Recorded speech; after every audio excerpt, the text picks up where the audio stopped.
Good afternoon, everybody. Welcome to the webinar for today. My name is Lee Hurst, and I am a relationship manager with TrainingPros. I'm excited to be kicking off this episode of our Learning Views webinar series. A little bit of background about myself. I'm a new relationship manager based in Pennsylvania. The markets I serve are Pennsylvania, New Jersey, and New York. My background in learning and development is 25 years of experience across many areas of learning and development, including nonprofit, as well as higher education, public education. I spent a fair amount of time doing management consulting across industry and a lot of sales training along the way as well. Specifically, I specialize in e-learning and instructional design, and have done many projects on communication strategy. So I'm excited to be working with as a relationship manager with TrainingPros and serving our clients to find high quality candidates. If you're a consultant on the call today, I welcome you to connect with me on LinkedIn. My name is Lee Hurst on LinkedIn, so just connect with me there and I'd be happy to connect with you and get to know you better. I wanted to thank everybody for attending and registering today. These webinar series are sponsored by TrainingPros and Harrisburg University. And that today we hope that you will gain some valuable knowledge on the strategies presented in this webinar, focused on successful interview tips and techniques to help you turn normal interviews into contract offers.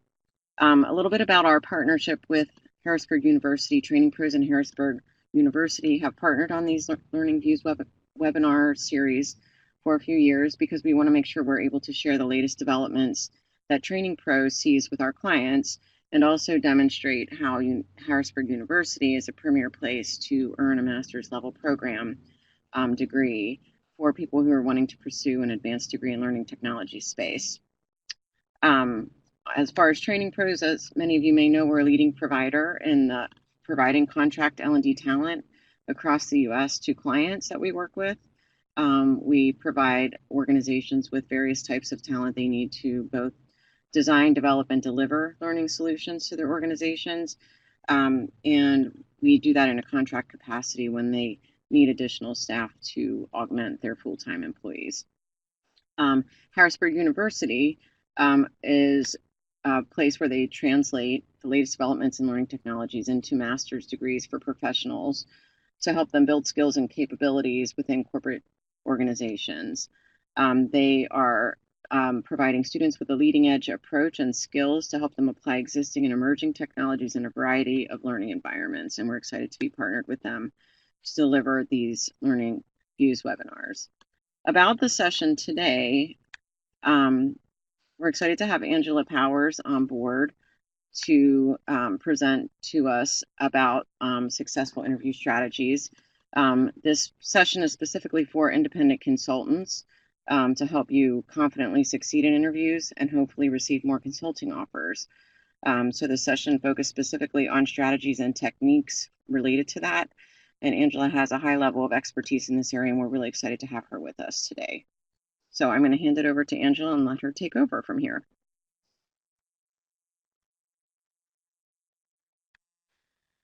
Thank you, Lee. Hello, everybody.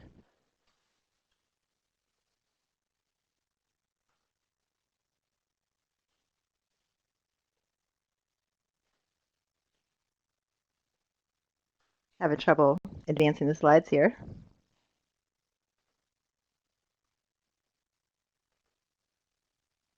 Justin.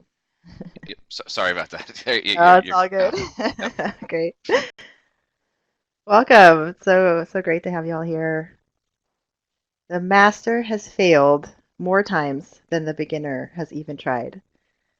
Thank you, Stephen McCraney. Stephen McCraney's awesome. He must have failed a lot. For a perfectionist like me, that is a comforting statement. It just allows me to go for things without worrying about the outcome. And at first it could sound pessimistic, but it's not to me. It means I'm going to learn.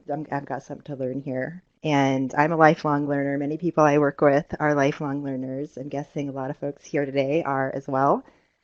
So good job showing up today, ready to learn. And welcome to the webinar. Thank you for taking this time today to build your mastery of what may be the most important skill in your career. And this is just a key skill you always want to be developing. So I'm really excited to be here today and looking forward to your input throughout the presentation. So please use those emoticons and chat, and we'll be doing some polls. So we want to hear from you and interact.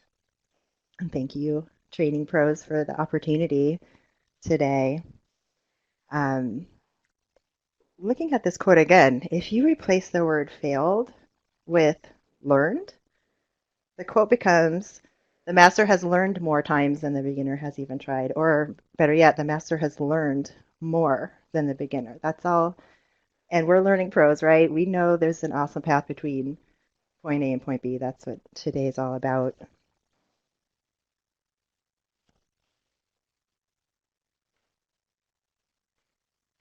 Oh, still not cooking. Oh, there it goes. There we go.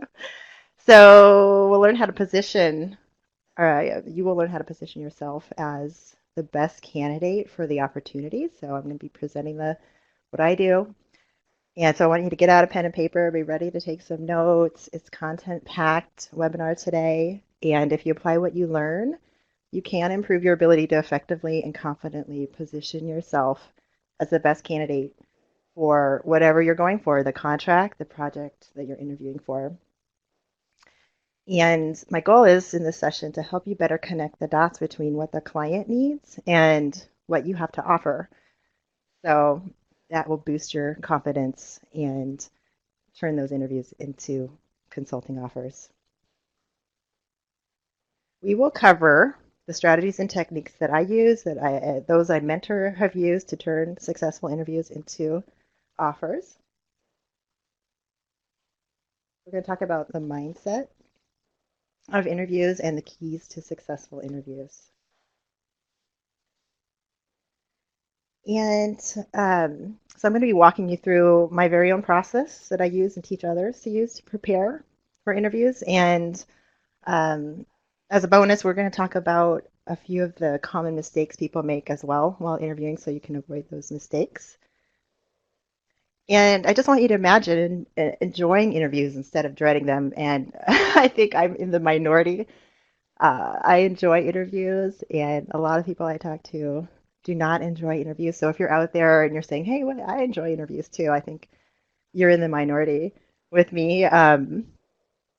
But, wouldn't it be great if your next interview was an enjoyable experience? And what if all your future interviews were enjoyable? That's the mindset piece that we're going to talk about today. And also the fact that interview success is a process, and maybe that's because I'm a process thinker. So I'm going to be sharing my perspective with you and my process with you. And as you go through this process, you can really trust it. It's been proven by me and many other people.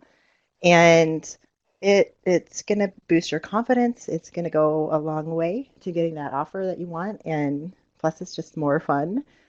Um, so I'm hoping I could transfer some of my unreasonable, over-the-top passion for interviews with you today. This is me.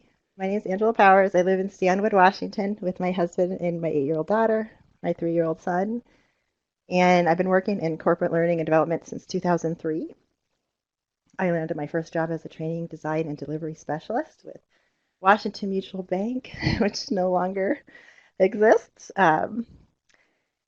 I've been recruited into every company I've joined since that first one. And I just want to teach you how to become an opportunity magnet.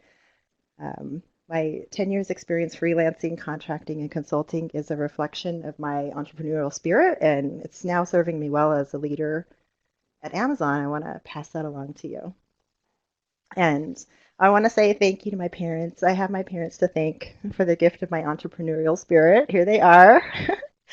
I got it, I don't know, 2 years ago, so my hair is different. But I had the privilege of watching and helping my parents fail and succeed at business. And for several decades, like all through growing up and into my working years. And they have given me over the years a lot of great advice my whole life for business, life, money, and even interviews. I had my first interview when I was 14. So they were my first mentors, and they continue to be So I'm forever grateful and just want to say thank you, Mom and Dad. So a fun picture. Um, I'm an instructional designer right now. My title is technically curriculum developer, program manager. I'm really good at landing the job. We all have exceptional talents, and this is just something I want to pay forward. It gives me a lot of meaning in life to help others achieve success. So that's why I'm here today. I want to pay it forward and help you communicate your genius and turn your interviews and opportunities into offers. So, who is this webinar for? I think we talked about this already, so I'll just quickly say it's specifically designed for independent consultants to help you confidently succeed in interviews. And I'm also speaking to freelance learning professionals and pretty much all learning professionals, anyone who's meeting with a potential employer. It doesn't matter if you get hired through an agency or a platform or you work directly with clients. It pretty much applies to anyone going for a job interview, but as a freelancer or as a consultant, you have the opportunity to go on more interviews than probably the average person. And so not only are you interviewing much more, but you're also answering nuanced questions that are of particular interest to potential clients who are hiring freelancers. So it's just, we're going to talk about some of those questions today. And this is an important topic to me because we have this opportunity to do a lot of interviews, and our success depends on it. My success depends on it. Your success depends on it. So, according to Bureau of Labor Statistics, the average worker will hold 10 jobs before the age of 40. And Forrester research predicts that today's youngest workers will hold 12 to 15 jobs in their lifetime, but that's a regular job as freelancers. As consultants, we can hold 10 contracts in a year. So it's a huge difference. It depends on, the length, of course, of the contracts you're taking, but the potential is much bigger. So let's talk about the mindset. Let's just jump in. The better you can connect the dots between the job description and your resume or your skills and attributes for yourself first, and then the person who's interviewing you, then the higher the chances you'll turn that interview into an offer. So that's what we're going to talk about is this mindset of interviews and making a shift. I want to explore the mindset of interviews and have you consider thinking about interviews differently as a conversation, not, you know, I know I've had many experiences where it was just a feeling of dread, a lot of nervousness and dread. So even though I enjoy interviews, I have had many experiences like that. And when I shift into this idea of that this interview is a conversation, that helps me. So I want to talk about that and really, think about actually every conversation in business as an interview for future work, whether you're employed or not, no matter who you are, which side of the table you're sitting on, whether you're the employer or the contractor, the business or the freelancer. It's seen as a more formal experience. Yes, there seems to be more at stake, but what if we place the same importance on interviews as we do our day-to-day conversations? We'd probably step it up a bit in our day-to-day conversations, but maybe we would also not see interviews as so intimidating, and that's where I'd like you to get to. I'd like to start thinking about every conversation in business as an interview. And it's a give and take, right? It's an exchange of information, not a final exam. And Susan Scott, she's one of my favorite authors. She wrote a book called Fierce Conversations. And Susan Scott says, the conversation is the relationship. That's a powerful statement. And that's really impacted me over the years. So, what if we thought of the interviews as a conversation and thought about building that relationship and finding out? They want to know if you're a good fit. You want to find out as well, if they're a good fit for you. And you want to find out, what's this team like? Um, and finding out about what you can share about yourself that will help determine that, is this like some people are thriving on um, pressure, right? And some are collaborative and some work better under pressure or less, less so. It's just a matter of preference there and a matter of your own skills, attributes, and preferences. So you need as much experience as something to get good at it, and every conversation you have is an interview in the professional world is giving you that experience. And when you start thinking in those terms, you start to see, wow, maybe there's a theme here, and what can I shift and change? And it's part of networking too. Um, even if you don't want to get the job, you're going to go in there and you're going to meet some new people you may want to stay in touch with. And you're going to learn something about yourself and this other person or this other business and the project and the work that they're discussing. And it's also like when you have friends over and it motivates you to clean up your house, going on an interview, it motivates you. You want to spiff up your portfolio, your wardrobe, your resume. And so we always have this, I know for myself, not we, but me, I have good intentions of keeping my house cleaner. It becomes more real when I have somebody coming over, and that's when it really happens. So even though I tell myself I got to be ready for that next interview, unless it's scheduled, then might not happen. As I shift though into every conversation is an interview, that changes things. That makes me step up a little bit on my day to day. So let's talk about the keys to interview success.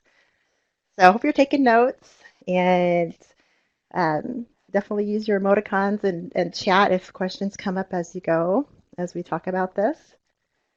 So I'm going to talk about 4 keys to success today with interview conversations: focus, network, practice, and experiment. So this is my first question for you. I'd like to hear from you. What are some questions you've been asked in interviews? What do you think would be helpful to others around like your consulting interviews that you've gone on? Ah, yes, tell me about yourself. Are you a team player? Exactly, Stephen. If you learn from it, is it really a failure? No, I don't believe so. I don't think we can fail. I think that's the thing that really gets me and really helps me enjoy interviews is really knowing like, oh, there's really it's a win-win no matter which way it goes. What are some challenges you've faced and how have you overcome them? What are your greatest strengths and weaknesses? Why do you think you're a good fit for this role? Yep. Citing examples of how you handle situations. There are literally thousands of questions an interviewer can ask you, but all questions really come back to the same themes. I first learned this from Richard Bowles, who wrote What Color is My Parachute? And just thank you, Richard Bowles. If you haven't read this book yet, you got to go read it. It's a classic and it's still relevant. Um, the the questions that all these questions boil down to is, why are you here? What is it? Why do you want to work here? Why do you want to do this work? Why do you want to do this particular project or job? What can you do for us? Are you easy to work with? They really want to know that. Why is it better to hire you than one of the other candidates? How are you positioning yourself as the best candidate? Why is it better to hire you? And will your rates fit into our budget? So those are the questions, all these questions So like, tell me about yourself. They're really wondering, why are you here? What can you do for us? Are you easy to work with? Are you the best candidate? Can I afford you? Tell me about a time you failed. Still, right, goes right back to, what can you do for us? Um, what are some challenges you face and how have you overcome them? They're really still hoping to hear that that those key words that'll say, "Oh my gosh, this is the best candidate," or "Wow, she sounds or he sounds easy to work with," and citing examples of how you handle situations. Yes, like what um, past performance predicts the future. So if you have like concrete examples, will help you position yourself, and you can weave in some of the answers to those basic questions. Um, Oh, let's see, there's some more down in here. Tell me a time you had to work with a difficult person. Yes, are you easy to work with? Those, that's the question that they're really asking you. So you want to always be thinking about that basic question of, why was that person difficult? How did you handle it? My past experience about my last project. How do you measure success of your projects? That's a great one. Can you live with the rate being presented? Yes. Can we afford you? Can we really make you happy? Awesome. Thank you. Thank you. I'm just kind of looking through see if I missed it. Awesome. Good stuff. So I'll just say it one more time in case you're taking notes.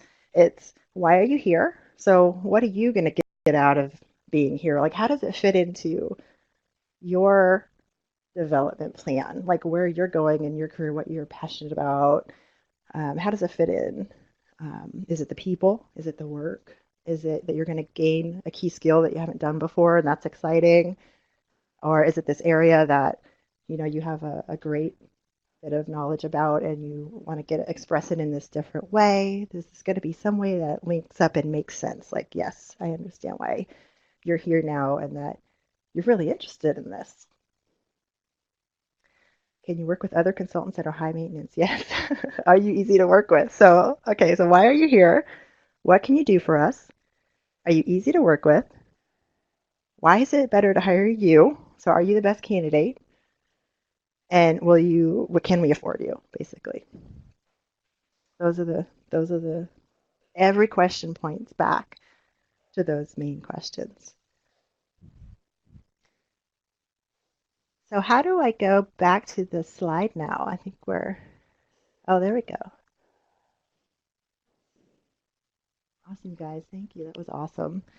So the first key is focus, and I was bringing those questions up because you got to be ready for anything by focusing on what's most important. And so by knowing that, hey, they could ask me one of a million questions, but it all boils down to these basic questions will help you focus.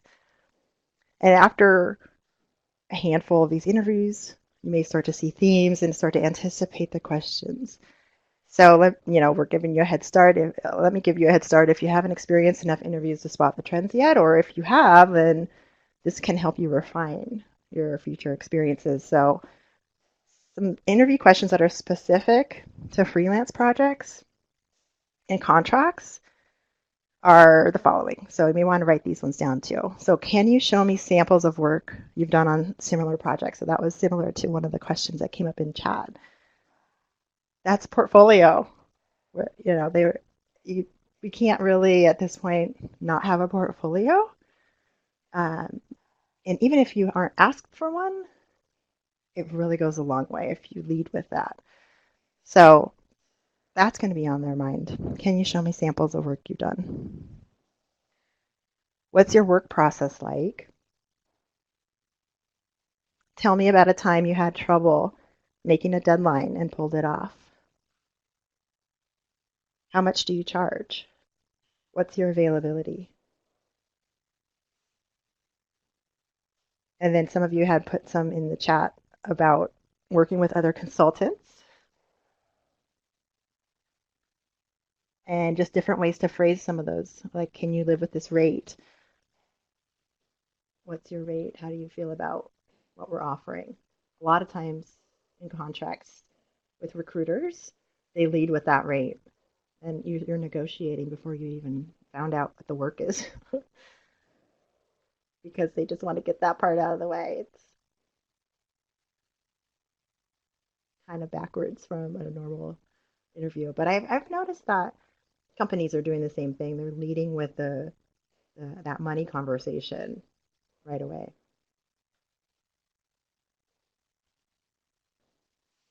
So I'll just repeat those again. And if you have any other ones that you think are specific to freelance projects, you can put them in the chat for everybody. Can you show me samples of work you've done on similar projects? Basically asking for your portfolio. What's your work process like? Tell me about a time you had trouble making a deadline and pulled it off. How much do you charge? What's your availability?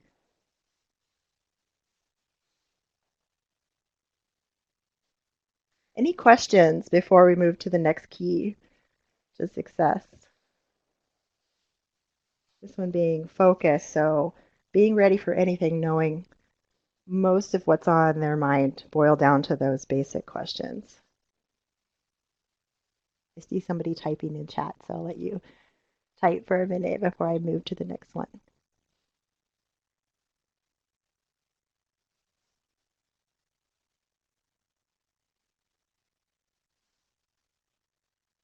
Oh, I'm on the edge of my seat. Oh, here we go. Can you work independently? Oh, that's a good one. Yes. Do we have to hold your hand? How much will we have to support you to support us? Yes. So that ability to collaborate yet work independently is also a big one. Thank you for adding that in. Love it.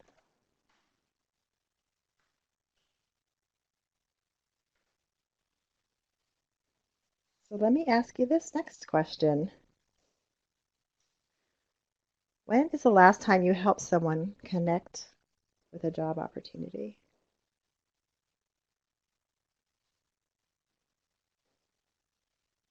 Oh, nice. Oh, you guys rock.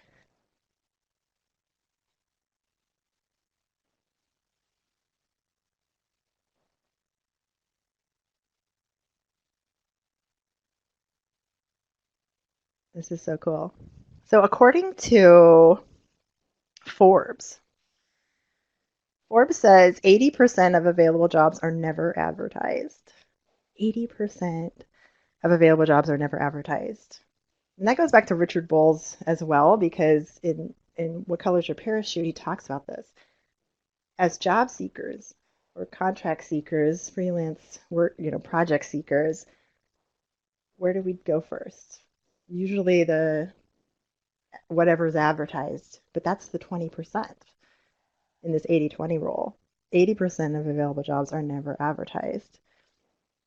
And the hiring managers, they have a need and they think to themselves, who do I know who could do this? Who do I know who might know somebody? And that's where they are starting. Friends get friends jobs is my point here.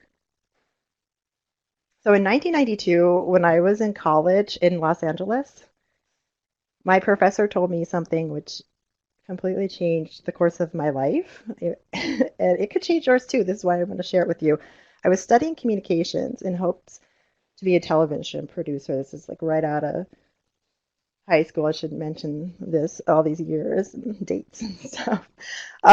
He said, though, it's not what you know in this business. It's not how good you are. You could be the most brilliant, talented person in movies and television, but still never find success. It's who you know. Your relationships will make or break your career in this field. When I heard this, I decided to quit and change careers. I was like, oh, I can't handle it.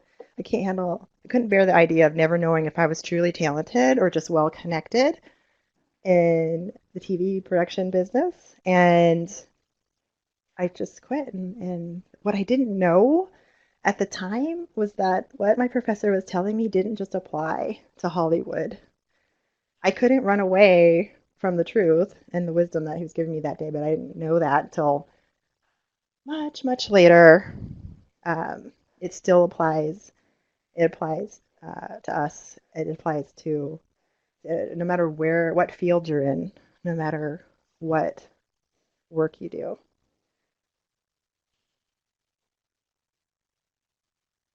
Thank you so much. This is great. Um, so I want to switch back again. Oh, great. Thank you. Whoops. So let's go back to every conversation is an interview. It's not just what you know, it's who you know and how well they know you. So, do others know your goals? Do they know your superpowers? Do they know your interests? Do they know your accomplishments? And how well do you know theirs? So, back to, how many people are you helping? That question, like that's where it starts. And you got, and in this group, that was a strong um, signal for networking that you've helped somebody in the last week or the last month with finding an opportunity. Most, according to JobVite, most hires are made through referrals. So only 14%, according to JobVite, of hires are made from a job board candidate. Most are made through referrals. LinkedIn says 48% of businesses say their quality hires come from employee referrals. And again, Forbes says 80% of available jobs are never advertised.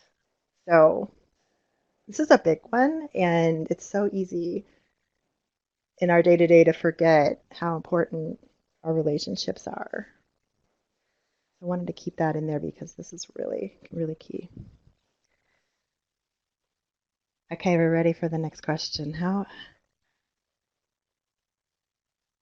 many interviews have you gone on this year?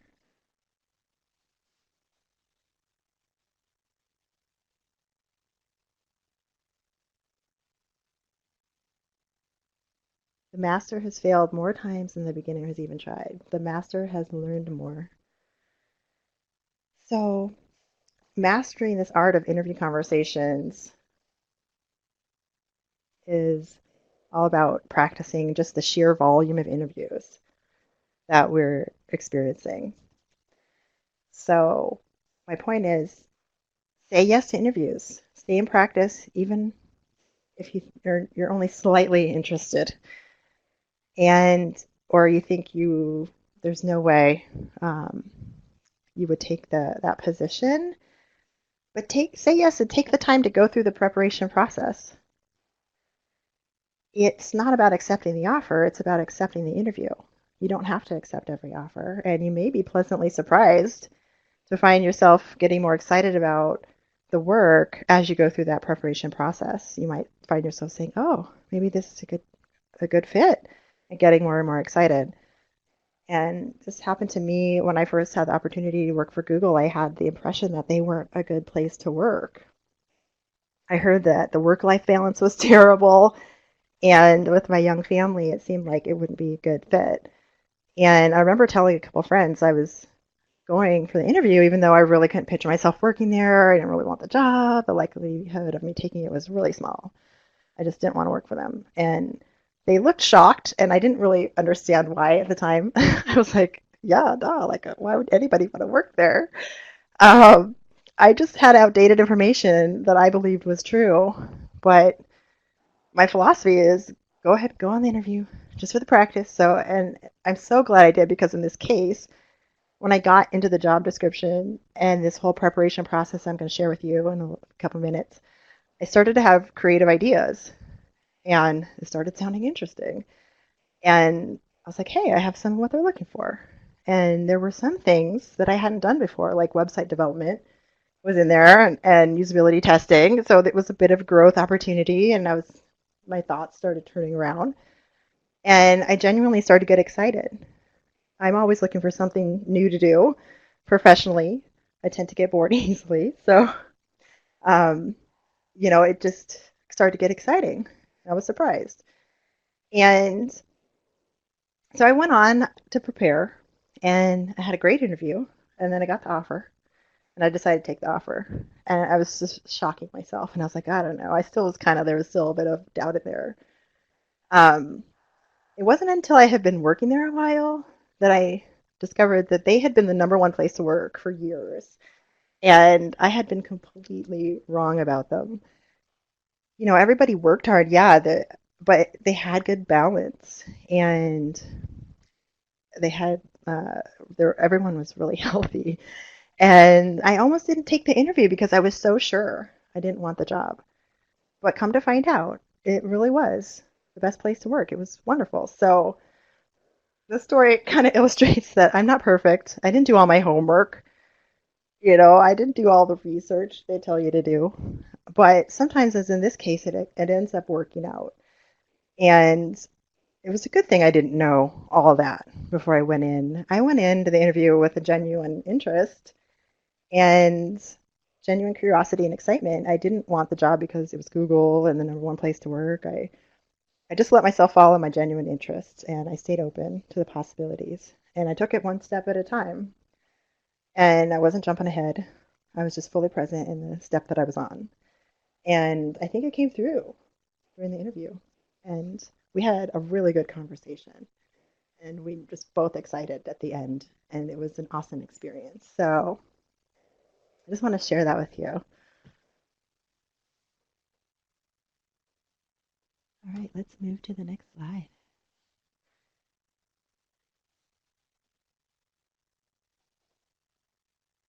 Whoops.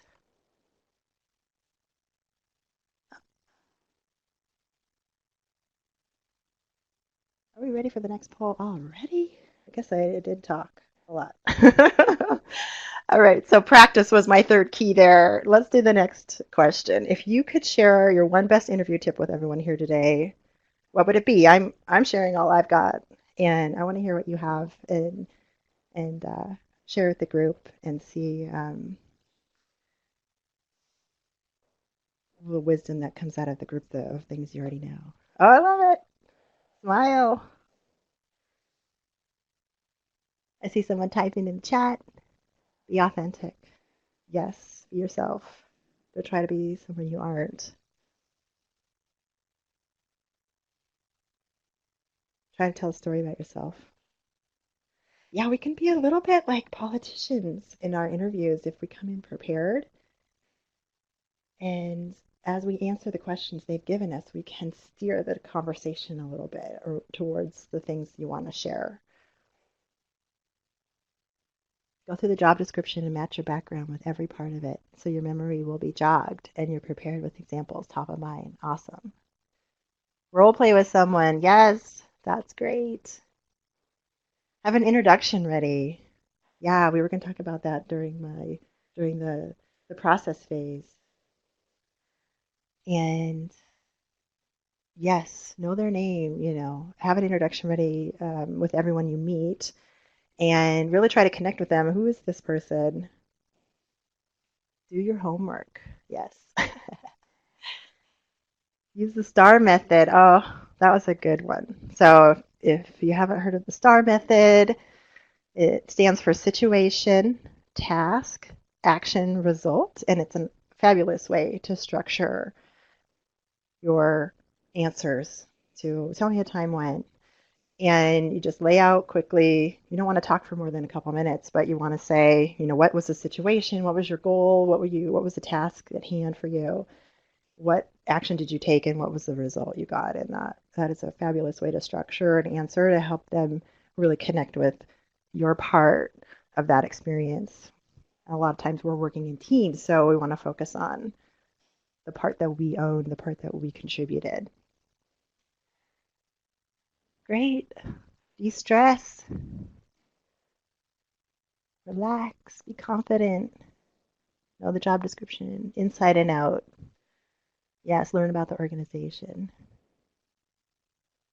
I recommend you research them better than me. Yes, know what they care about. What are their values? Look at their website. This is great. Thank you. So let's move to the next slide. My key is experiment. So I hope you took away something new here that you can experiment with. Be willing to try something new, a new idea, a new process, or a new step in your process, and be willing to learn, quote unquote, not fail, but learn. Trust your process and view success as a process because it really is. That preparation process leads you down that road of success. And you want to start with a good process, but then be willing to try a new one, try different things. So that leads us to my particular process that I want to share with you today. It's about connecting the dots between the job description and my resume, my skills, my attributes. And so this main goal during the interview is to convince the hiring manager that you're the ideal candidate for the position or for the work, the project. But how do you accomplish this, in such a short amount of time? So I've got it down to five steps. We answer these following questions, and this can help you prepare for any interview and allow you to navigate through the process confidently. And it doesn't have to take a long time. You can spend as much time as you want on it. I've spent as little as 15 minutes and felt fabulous walking into that conversation. So it doesn't have to take a long time. It's just a matter of hitting each of the points. So the first question you want to answer is, how do you describe the ideal candidate here? So before the interview, you sit down, you just spend some time writing out this description of who you think the ideal candidate would be for this work. And you're not trying to describe yourself at this point. You're just trying to put yourself in the shoes of the hiring manager, and you're asking yourself, why do you think this, you're describing for yourself who the person might be who would really just rock this opportunity. And if you were the hiring manager, what would you look for in that perfect candidate? So that's step one. Really, it's just sitting down, writing it out for yourself after looking at the opportunity and everything you know about it. And then part two. Now that you have an idea of this ideal candidate, you step into connecting it to who you are, your characteristics. How do your characteristics fit in with what this hiring manager really needs? So this is where you start to connect those dots, right? You can go through and find examples, and you can, like, for example, if the company is asking for the ability to motivate others, you can emphasize maybe your leadership skills and offer an example of how your leadership experience motivated others, if you have an example like that. So you just sit down and you think through, okay, how do I connect? Now I really know what they need. How do I connect what I have, what I'm bringing to this? So you're structuring your characteristics in a way with the language that will really resonate with them and with what they really need. And when it comes to consultants, freelancers, our hiring managers are even more tuned into, is this person diligent?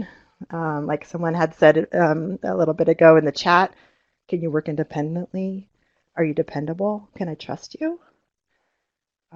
Will you disappear on me halfway through the project? These are the worries and concerns that are going through their mind that you might want to emphasize in your conversation with them to ease those concerns with examples and as much professionalism that meets the need that they're bringing.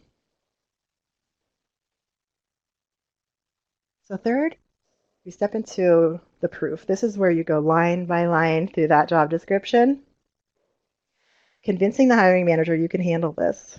You're going by line, and you're identifying an experience you've had that illustrates your ability to handle what they put down in that job description. And it doesn't have to be standard. It can be volunteer. It can be school related. It's something that where a skill can transfer. And this is where you're not trying to make a perfect match, but you're trying to help explain that connection that you've made during the interview with the hiring manager. So you're you're demonstrating to them that you thoroughly understand the requirements of the role and that you have the skills to fulfill them. And this also just really ignites your confidence.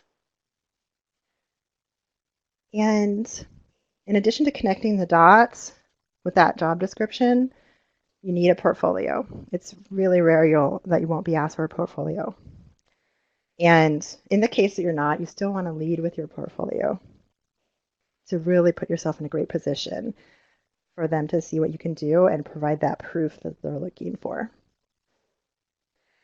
So potential clients ask consultants for portfolios all the time, and many consultants either don't have one. That was definitely me for a while because this is a kind of a new thing. I didn't have to do that in my early career. And sometimes portfolio is really poor. You definitely don't want to give an excuse that you can't share your work product. So you'll want to either create your own or get permission to redact something you've done for a client or another company. So you can't connect it back to that company, and it's still confidential, but you want to make sure you get permission if you're using something from work that you've done in the past, especially most of the time we're signing NDAs. So you want to make sure you had permission to use a redacted work product from a past project. A lot of times, though, they will say, please just create this new thing. They want to see what you can do in the next couple of days to create something new. So we could spend a whole hour alone on portfolios. Just quickly, though, I just want to tell you, don't overthink it, but just make sure everything works. Definitely keep your examples simple and clear and relevant to what the client's looking for. Get at least 5 people to review your work before you share it. I guarantee each of those people will find something different for you to improve or fix. They'll be broken. Something will be broken, something you haven't seen or thought about. So make sure it works. All right, step 4. You want to make it stick. What do you want them to remember about you? You sit down and you write out some sound bites and practice them and have them ready to go. When I say sound bite, I just mean a short phrase that highlights your best attributes. So they're like bullet points. They act as key points for that person to remember. And you can elaborate on them with a compelling story.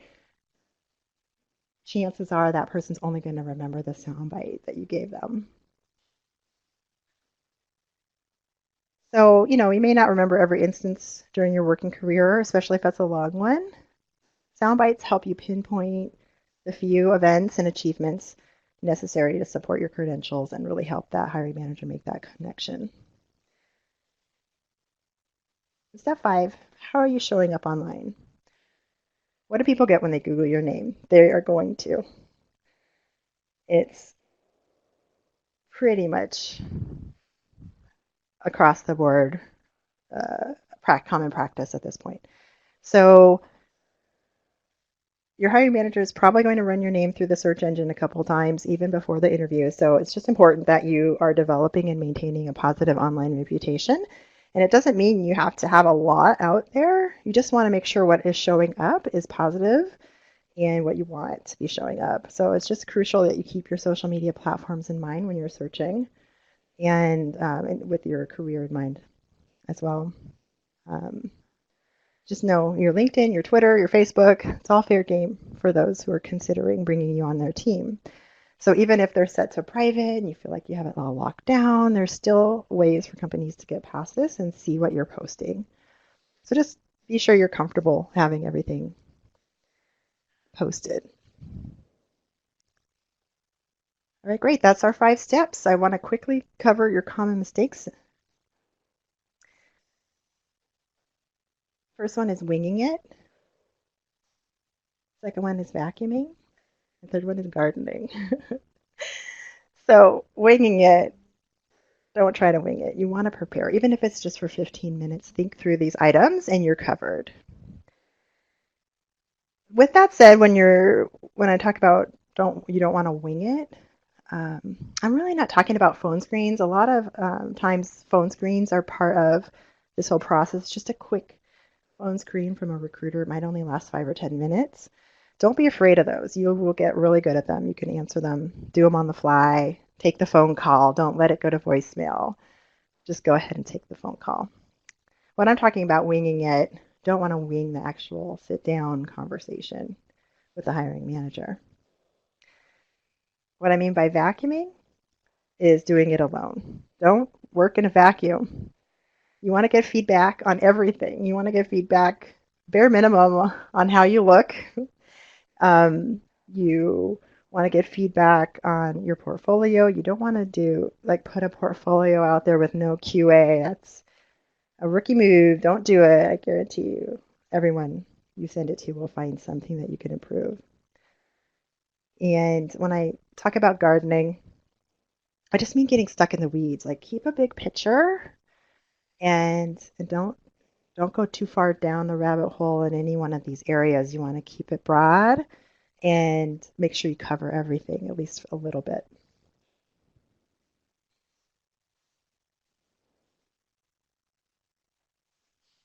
So let's wrap up. To summarize what we've covered in this session,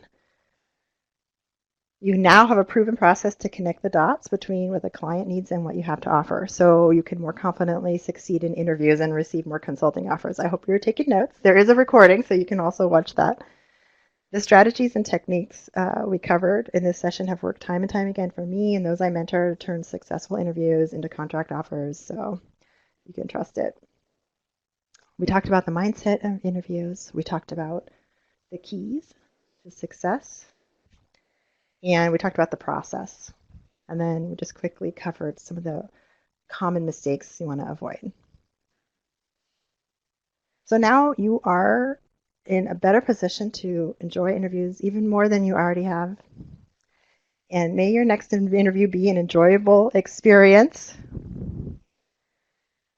I would love to know what questions you have.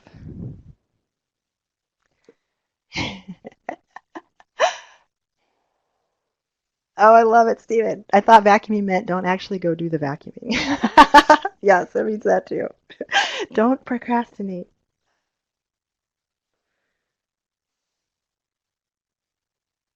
We have a few minutes before we go to answer any questions you might have.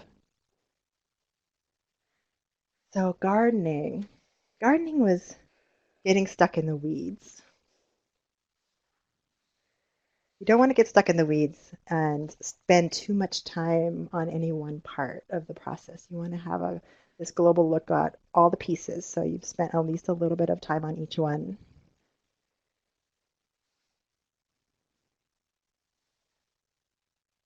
Thanks. Kelly Lee. Any tips on figuring out salary and pricing? Oh, that's another one. Maybe we should spend an hour on that. Maybe that'll be the next one we do. Just quickly, I can say that most companies and recruiters are leading with that. So having that figured out, first of all, is a good thing because they're going to ask you right away. And this is also where your friends can come in handy with their experience. Glassdoor is also a really good source of information on salaries and rates. And so is Upwork. It's one of my favorite platforms for freelancers where you can see. The thing about Upwork, though, is it's kind of a race to the bottom there. So a lot of people are posting rates that are much, much lower than the value they're bringing. So Upwork might throw you off a bit and keep your rates a little too low. So good, great questions. Thank you. I think we could take at least one more. How are we doing on time, Justin? Are we wrapping up Yeah, sure. um, in the next Yeah, a four question or minutes? two more would be fine, and then I'll just wrap up and with our feedback Okay, slide. So just answer a few more and turn it back over to me, and we'll be good to go. great. Okay, awesome. Let's see if I can scroll a little bit without. What if I don't meet all the? Okay, wait. I sometimes find sharing my previous work samples challenging since the materials are client property and against my contractual agreement. Definitely, I can relate to that, and many of us can relate to that. And if there's a particular skill you're really wanting to showcase, in that case, if you can't get permission to share a redacted version of the material, then building your own just for a mock company would be the way to go there. Because yeah, definitely be careful. You don't want to be sharing confidential information that you signed an NDA for. What if you don't meet all the requirements? How can you get around that? Oh, this is a good one because it's something that's shifting, but I read this statistic quite a while back now that um, like as as women, women tend to want to meet 100% of the requirements before they go for a job, and I think for men it was like 60%. So as long as they had right around half or a little bit more than half, they just go for it. That's what I would say. Just go for it. If you don't have all the requirements, then that's okay. That can be your learning curve, and you can be upfront about that, or you can just wait to see if it comes up and really emphasize what you are bringing. So I would say go for it anyways. If you get to go do the interview, you're going to learn something, and chances are you might be able to find a way to transfer a skill in that area. But even if not, I would say as long as you have a half, go for it. I would say go for it, even if you don't have any. It won't hurt.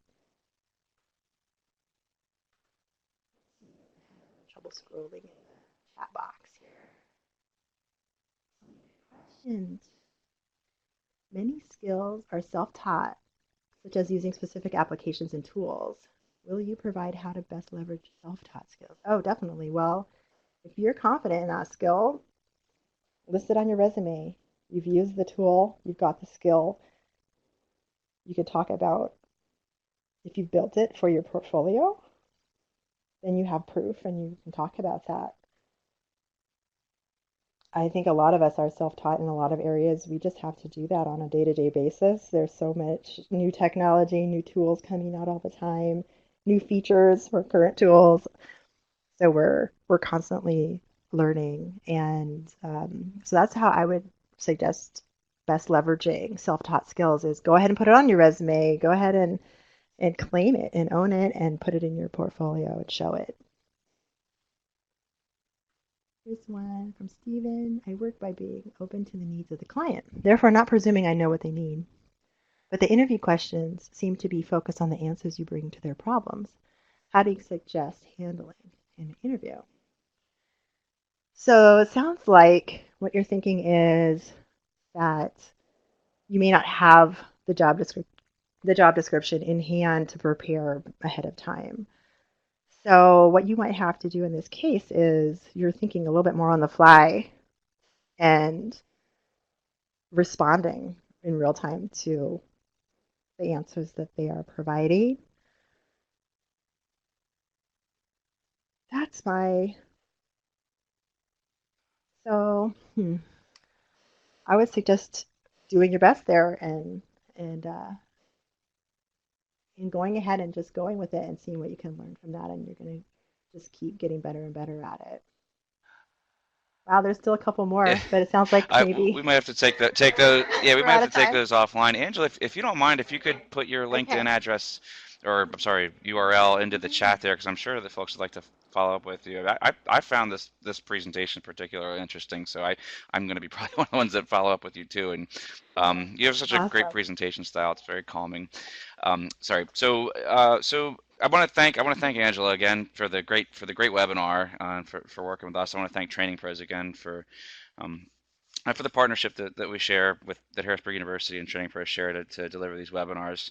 And I want to thank everyone that's joined us today. So if you can bear with me for a few moments, I'm going to bring up a feedback slide where you can just let us know how the webinar went. take your feedback seriously so we can continually improve our offerings. And outside of that, I just want to welcome you back to future webinars, and I want you to have a great day. Thank you, everybody.